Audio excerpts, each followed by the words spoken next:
సాధు, గంగాధర్ అని ఒకడిని అరెస్టు చేసిరు గదా. ఎలా తెలుసు?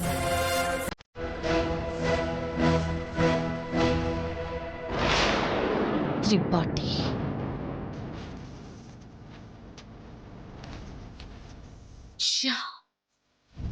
వాణ్ణి పట్టుకుని వెంటనే మా ఇంటికి రా.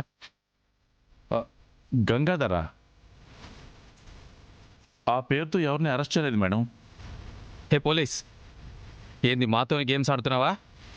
గంగాధర్ని అరెస్ట్ చేసావని మీ స్టేషన్లో జేడీ ఇన్వెస్టిగేట్ చేస్తుందని మాకు తెలుసు.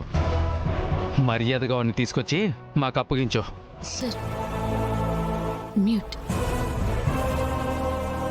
మనం ఆఫీస్కి వచ్చినప్పుడు త్రిపాఠి ఉన్నాడు సార్. ఏ సాధు, మేడం, మీకు ఎవరు ఈ తప్పుడు ఇన్ఫర్మేషన్ ఇచ్చారో నాకు తెలియదు కానీ మేము గంగాధర్ పేరుతో ఉన్న వ్యక్తిని ఎవ్వరిని అరెస్ట్ చేయలేదు. ఒకవేళ చేసినా కూడా కోర్టులో జడ్జి గారి ముందు నిలబెట్టాలి కానీ మీ ముందు కాదు మేడం. అర్థం చేసుకోండి. సారీ. ఏంటి సార్ ఇది? గంగాధర్ మనకి నిజాలు చెప్పిన 10 నిమిషాలకి మినిస్టర్ నుంచి కాల్ వస్తుంది. మీరు త్రిపాఠి గురించి ఏదో ఒకటి చేయాలి సార్.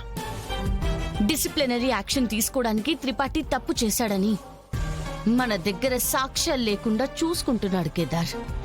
ఎంతైనా పోలీస్ కదా. ప్రాపర్ ఎవిడెన్స్ లేకుండా మనమేమీ చేయలేం.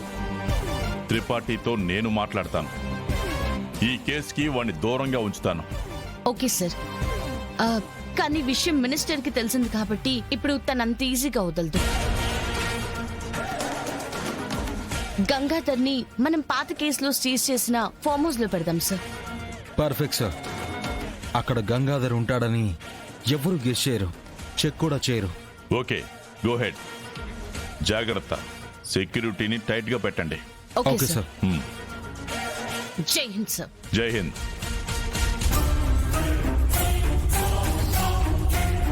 ఎందుకమ్మా అంత టెన్షన్ పడుతున్నావు?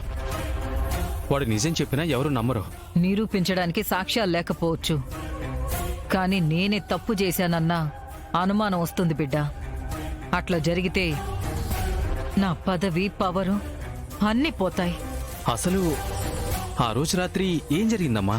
నిధి ఇంట్లో ఉన్నది అని తెలిసిన వెంటనే మీనానికి మీ నాయనికి ఫోన్ చేసి చెప్పినా